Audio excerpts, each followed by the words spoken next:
Hey everybody, everyone, welcome back to my channel. Thank you guys so much for clicking on this video and taking the time to watch little old me talk about this little old show. If you guys are new here, my name is Mama to Wife 1. I am a content creator. Try to consider myself an influencer. I don't know if I actually influence anyone, but we're going to go with it just because it sounds good. I'm also an editor, a literary editor, a writer, a blogger, a few other different things in addition to being a mommy and a wife. But you clicked on this video because you saw the subject line. We are here to talk about Married at First Sight, Season 16, Episode 19. Is it 19? Yes, 19, called Sliding into Decision Day.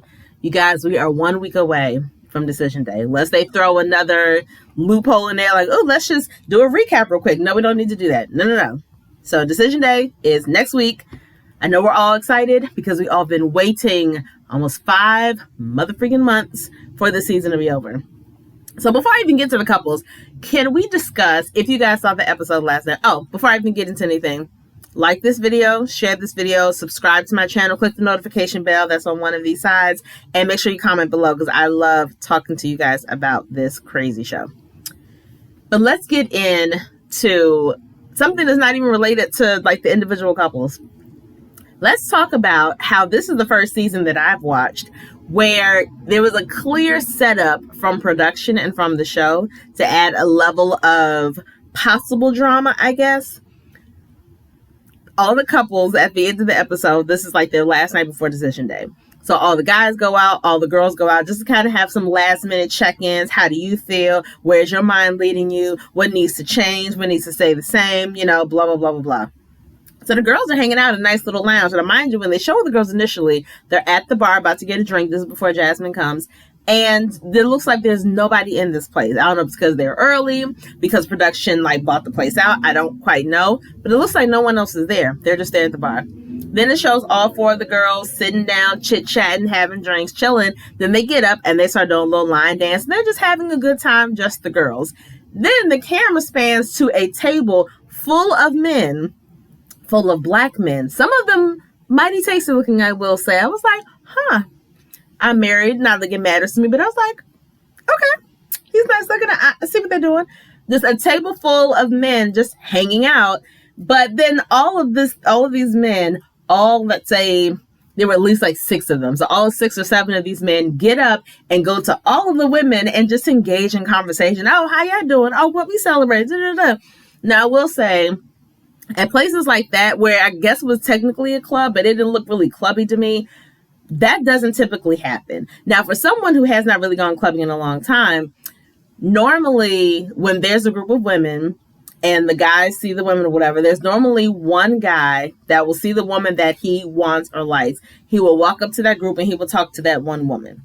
It's very rare that all 6 or 7 of these men will get up from their table at the same time and go over to talk to these women. And mind you, all these women obviously are wearing engagement and wedding rings. They don't know. Well, I can't say they don't know, but it's very rare that happens. And it was very clear that this was a setup from the show. This has never happened in the history of Married at First Sight, where these men all get up and they're just flirting, and some are overtly flirting, some are a little more shy with it, but they're just like, you know, how you doing? Oh, what's your name? Oh, what you doing here? Oh, so you do this? Oh, so your husband do that? Oh, okay, well, where is he now? Like, that has never happened in the 16 seasons of this freaking show. And there's plenty of times where the women and the men go out and they hang out by themselves with the other couples or with the other brides or the grooms or whatever. So plenty of opportunity for that to have possibly happened. But the fact that this happened this way, was like, I smell a setup. There's no way that this is actually taking place. This doesn't make any sense. This never happens this way. So I thought that was really weird for them to all of a sudden add that element, especially because Jasmine is the one who's like really, not the one, but she's on the fence obviously with her husband because he's been saying all the time he's not attracted to her. And now you have this dude who's like complimenting her, and he also runs a dog breeding business, and he finds her very attractive, and he's talking to her about, yeah, I got cars outside and blah, blah, blah. And that's the other thing. It's one thing to have all these guys come up to them and chit chat. It's another thing for Jasmine to be doing her talking head piece. She's in the camera saying like, yeah, it's nice to get attention and this blah, blah, blah, blah. And then for this dude to clearly see she's on camera, clearly see she's part of a show, to come in her shot and basically like still overtly flirting with this chick and talking to her like, yeah, you know, he's showing her his car key like, yeah, it's outside. Like, I got a bunch of cars and it's a really nice car and blah, blah. That does not happen in real life. Not like that. That was so over the top, and it was so, again, apparent that you are setting these people up.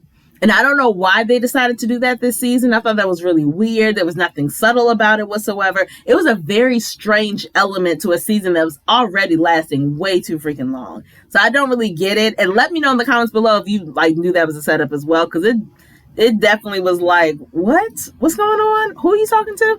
Made no sense. And there wasn't really a lot that happened with the couples. Like, again, they're like 3 days away from decision day.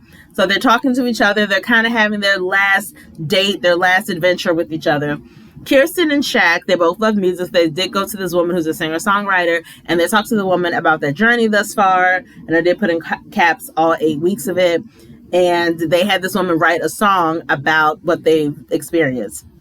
Shaq also met Kirsten's dad for the first time. He seems to really like her dad. He was like, I could definitely see that he's someone that could possibly be a father figure to me as well.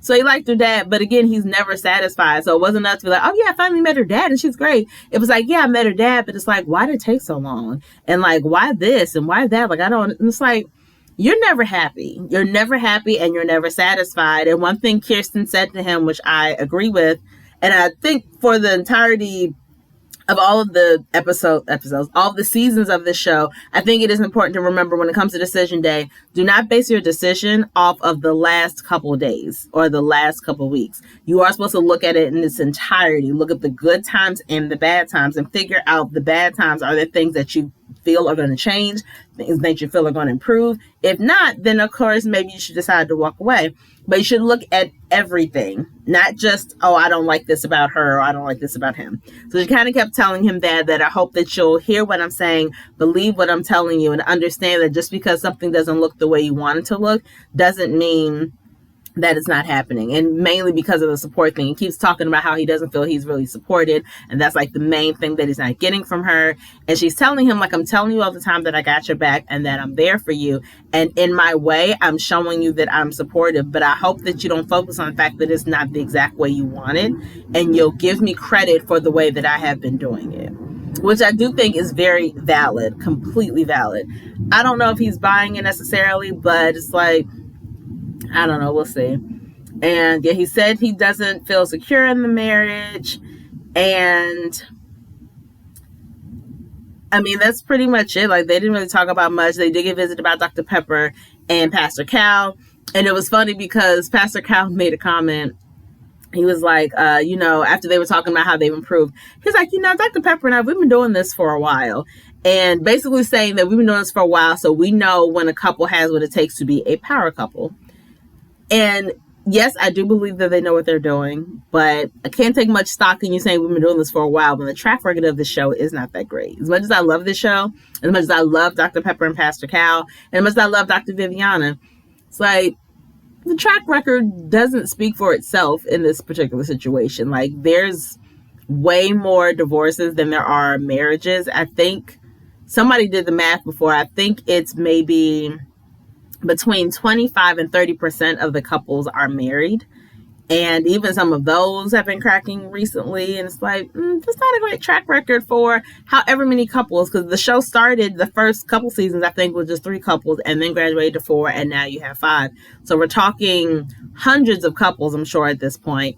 And a very, very small amount have actually stayed together. But I digress, because it's neither here nor there. That's pretty much what I have with Kirsten and Shaq. Since this is the week before decision day, I will give my prediction. I think that, and I say all the time, it always depends on who they ask first. I feel like they are both on the fence. I don't think either of them are leaning heavily towards one way or the other. I think that Shaq is still concerned about Kirsten not really showing him support. I think that he's not in a place where he's able to really balance a relationship because he just has so much stuff going on. And I don't think he understood how imperative it was going to be to figure out how to balance your school with your mentorship, with your mentoring these young boys, with his job, with his family. and he needs a wife, technically, I think, to kind of help smooth some of those edges and to really give him that love and support that he's given to everybody else. So I do believe that he wants a wife and needs one, but I don't think that he's in a position where he's able to really fit that into the schedule he already has. And he doesn't seem willing to really budge on the stuff he has going on either. So I think that's his issue. I think Kirsten's issue is that she thinks that everything that she and Shaq have gone through, it just seems like it's too hard. It seems like it shouldn't be this hard to communicate. It shouldn't be this hard to be on the same page. It shouldn't be this hard to move on from an argument. It shouldn't be this hard to have these deep conversations. I feel like my prediction is that Shaq will say no, and Kirsten will say yes. Well, no. Okay, I take that back. I think if either of them says yes, I think that it will be Shaquille. But I feel, not strongly, but I almost feel like they both are going to say no. That not necessarily this relationship isn't working, but just maybe this isn't the right relationship for right now. I just think for Shaquille specifically, this just isn't the right time for him to have a marriage and have a relationship. And it sucks that he didn't realize that before he signed up for the show, but I just don't think it's his time.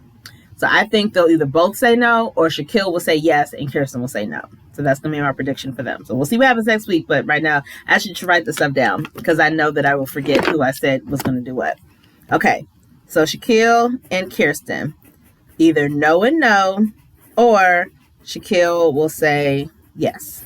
All right, got it written down. So we'll go to the next couple, Nicole and Chris. Nothing happened with them. They both still love each other, both still in love. This is the best relationship ever, blah, blah, blah, blah, blah, blah, blah, blah. She did do something sweet. I thought it was a great date idea. They went to a cute little outdoor area. It was nicely decorated and everything. And she got a private chef to come and make them dinner. I was like, this is cute. It's something simple, but it's really cute, really intimate. I thought that was really sweet.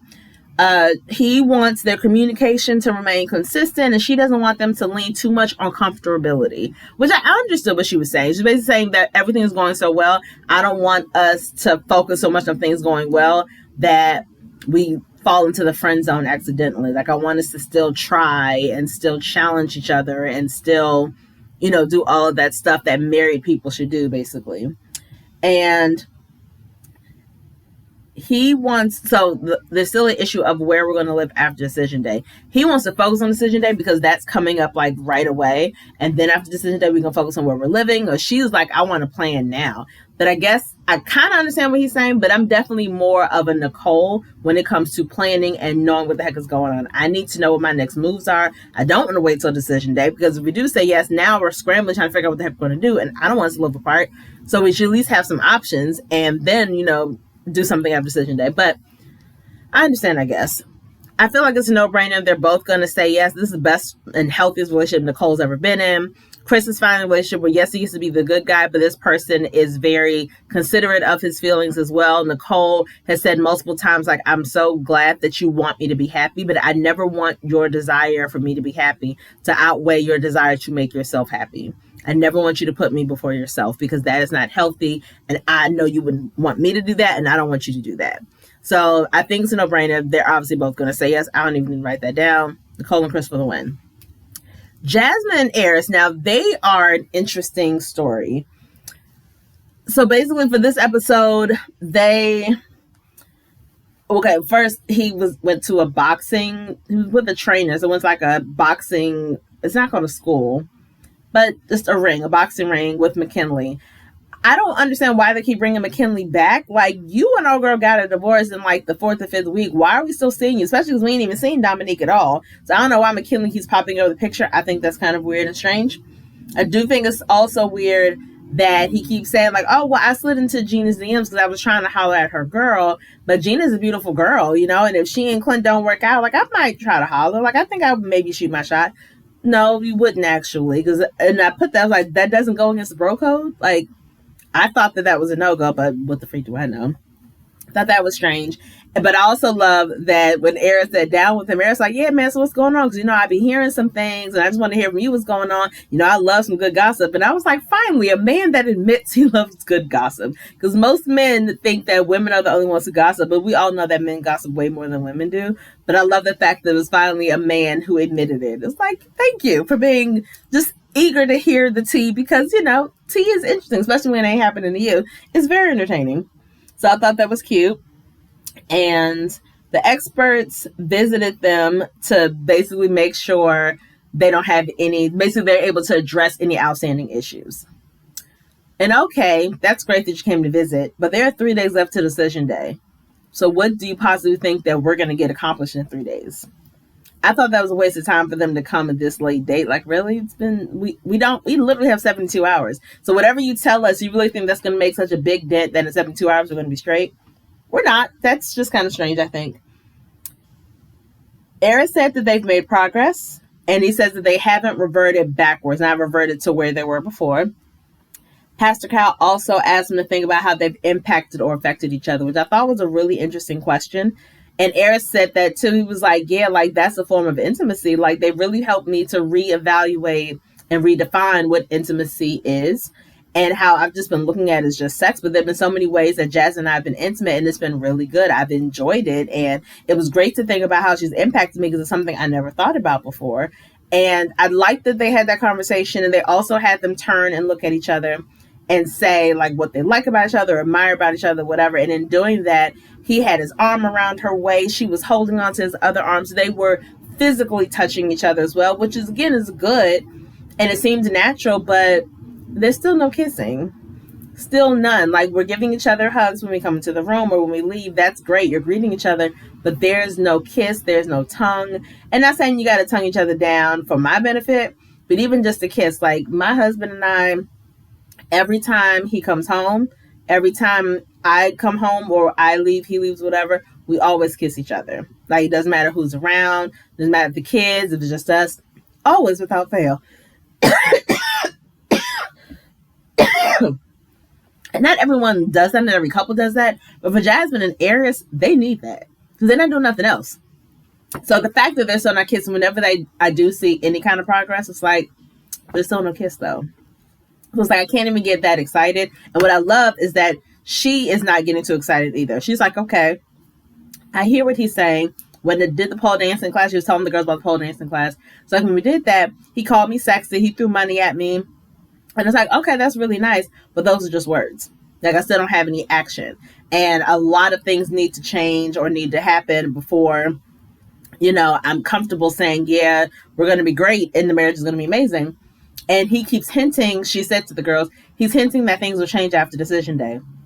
But it's like, how is that supposed to help me make a decision? Because there's no guarantee that things are going to change. And even if they do, there's no guarantee they're going to change in the way I want them to. So that's still not helping her make a decision based off of the unknown, basically. So you can't only make the decision. I mean, technically you're supposed to make the decision off of everything that's taken place. And in theory, the possibility of what could happen afterwards. And it is true because I think for her and Eris, and also for Kirsten and Shag, the girls mentioned that, maybe things would be different once you get away from the chaos. The chaos of cameras, of being probably slammed into social media and just being on blast like that. Sometimes once the cameras go away and you're forced to really just sit in this thing called marriage, it makes you have a completely different outlook. And you're able to relax and fully be yourself without worrying about how you're coming across on camera or not. So things could definitely change for them. Who knows? But, I mean, yeah, that's pretty much it. They went kayaking for the first time, which was cool. They both loved doing new things. That's great. And they both said that they know what decision they're going to make and they're comfortable with their decision. She did tell him that she has grown and become a better person because Eris was so honest with her and helped her to realize that she does hold a lot of stuff in because she just tries to keep the peace and, not ruffle any feathers. So a lot of times she stifles her own feelings and emotions. So he helped her to see that, which is a good thing. And I'm sure she's helped him as well. And I said that, they were having this conversation while they're in bed, night before decision day. Her saying, you've made me a better person. And I appreciate that you've done this. And him saying, you've helped me to relax more with my social anxiety. You've made our home a peaceful place to come home to. Like, I didn't know how much I needed that, and I appreciate that. There's so many times having these intimate conversations in bed together at the end of the night, we easily could have leaned over and given her a kiss. And again, I'm stuck on the kiss part because they don't do that at all. Like, at all. And just something small like that, even kissing her on the cheek, preferably on the lips, but putting your lips anywhere on her body. There's plenty of times where you could have just leaned over and given her a little peck to say goodnight, to say, yeah, thank you so much for helping me get out of my head and for helping me just, relieve my social anxiety. That means a lot. Something simple, but he's not initiating it at all, which doesn't give me much hope that things are going to change after decision day. Because how do you go from weeks of no kissing, no touching really at all, to now decision day has happened? Let's say they both say yes. Okay, cool. Now we can have sex. No, you're not going to immediately dive into that when we haven't had any, like we've hugged. That's all we have. So you don't go from hugging to sex right away. You got to have some in between there. And so I don't really see things changing. So it's time for my prediction, guys. And I feel like this is a hard one too. I feel like Jasmine started out and I feel like Eris a little bit too, started out very optimistic about what this marriage could be. I think Jasmine has a big heart. I think that obviously her main issue is that, I don't know if that's her main issue, but like Eris definitely opened up, but I think it could be an issue of too little too late, possibly for her. I think that he relies too much on her when it comes to initiating intimacy. I don't particularly like that, and I'm just going to assume she doesn't like it either. And at the end of the day, she's married to someone who has said repeatedly that he does not find her attractive and he's not feeling a spark. Now, granted, there's no time frame for how long it takes to gravitate to someone, to have that spark, to have that little bit of excitement when you see them. There's no time frame for that, but you would imagine in like 2 months that you would have felt something, especially because you're sleeping in the same bed with this person every night and you don't feel anything after even that. So, and I think for Eris, he's so hung up on the fact that he doesn't have whatever it is, that spark, that excitement, that burst of longing, that burst of wanting, whatever it is that he's imagined should happen when you're married. He doesn't have that, even though he has on paper and in Jasmine, he has everything that he claims he wants in a wife. He doesn't have that it that he thinks he should be having in marriage. I will say, and again, it always depends on who they ask first, but I think Eris would say yes and Jasmine would say no.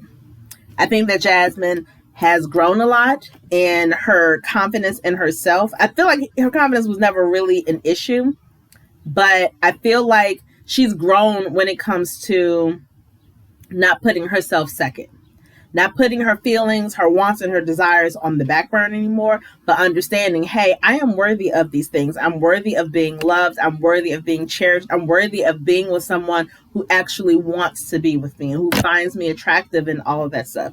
She deserves that, and she finally is at a place where I think she knows that she deserves it. And I think before, if you had asked her what her decision was in like the 3rd or 4th week, I think she would have said yes, simply because I want to be married and I believe that we can do this. But I think she's at the point now where she understands she has to do what's best for her. So I personally think that she'll say no and Eris will say yes. The only way I think Eris will say no is if he pulls, what was that guy's name? From a past season, Mitch and Kirsten. Mitch said no, not because he didn't want to stay married to Kirsten, but because he knew that he wasn't the best thing for Kirsten. So he was being selfless in that moment and was like, Kirsten deserves so much better than what I can possibly give her. So I'm going to say no because I want what's best for her and I know that I'm not it. I think that's the only way Eris will say no, is if he's like, Jasmine is this amazing woman. She is so awesome in so many ways, but I feel like I can't be the husband that she deserves to have. So because I can't be that, I'm going to let her go so that she can find that person who's going to love and cherish her the way she absolutely deserves to be loved and cherished. So that is my prediction, that if Eris says no, it'll be because he's being selfless. But if he's asked first, or I think he'll say yes and Jasmine will say no. That's my prediction. Gina and Clint. So I said last week, I made this video actually on TikTok when I was trying to get people to watch my video from last week. Or actually, I guess I published it this week, but from last week's episode.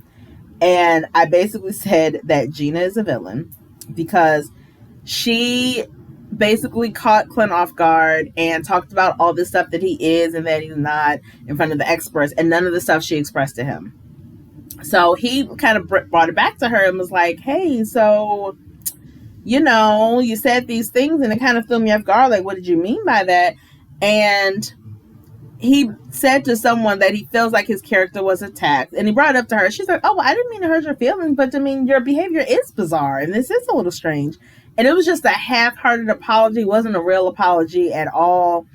And I didn't like that he kind of brushed it off and was like, oh, okay. And it was like, no, it's not okay, actually, because he didn't ask all the right questions. He didn't ask her, well, why didn't you mention this to me before?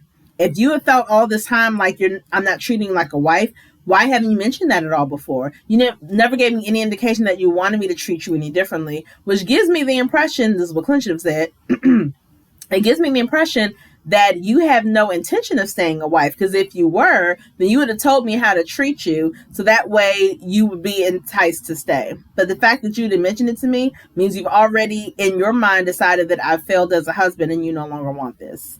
That's how I would have taken it. And I didn't like the fact that he didn't call her on that part of it. The fact that she didn't say any of this stuff to his face earlier. The fact that she waited until the experts came there. I didn't like that part at all.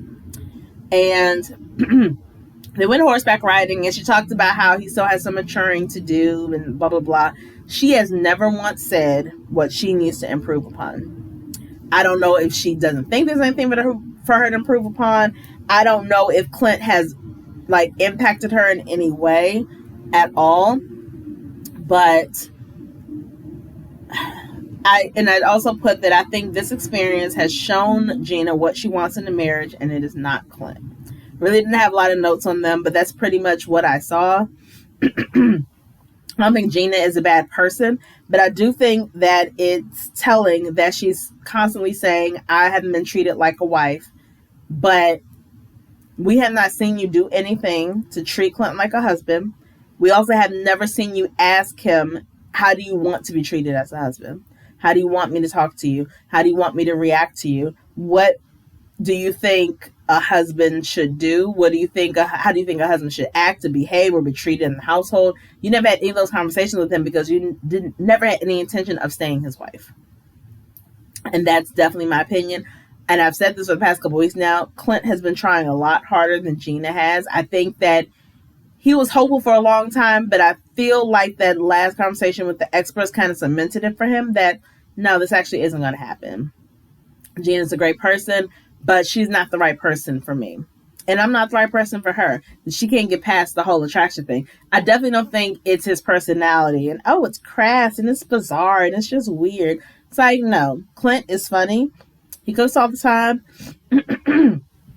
He clearly listens to you and cares about you. It's the fact that you're not physically attracted to him. But she doesn't want to harp on that like Aries has, so she's not really saying it. But that's what it is. Because in all the moments of them spending time together, visiting each other's job, talking with each other all the time, they have discovered how much they have in common and how much they work and why they were matched together. So they know that they make a really good team. But she can't get past how he looks. And he's willing to look past it because he sees all the other stuff that's there. And I'm sure she gave the green light today, like, hey, okay, look, I'm not really there yet, but I want to try the intimacy thing because if the sex is good, maybe that'll change my mind. He'd be like, all right, bet.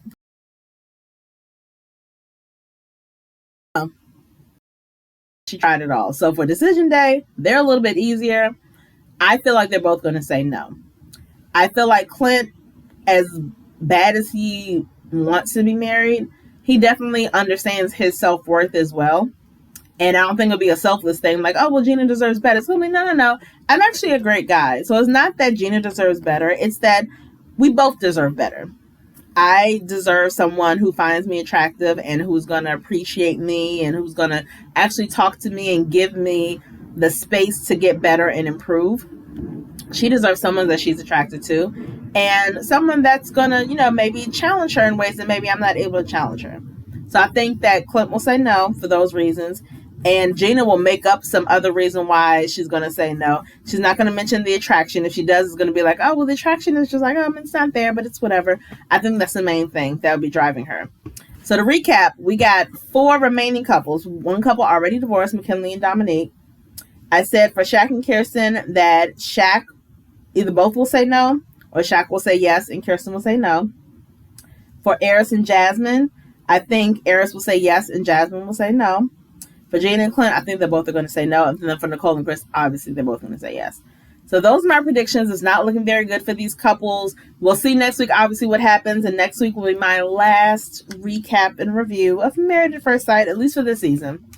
I will come back season 17 just because I love watching the show and I love talking about it with you guys. So I'll be back indefinitely. But let me know if there are other shows that I should be watching. I finished Queen Charlotte, so I did kind of contemplate doing that. And I might, so kind of look out for that. I don't know yet. But I just really liked that show and was bawling my eyes. Do that.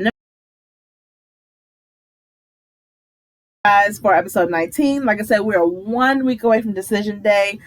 Finally, so excited for this to be over. But again, make sure you like this video, share the video, comment below, and subscribe to my channel and click the notification bell. And I will see you guys next week for the finale. Peace.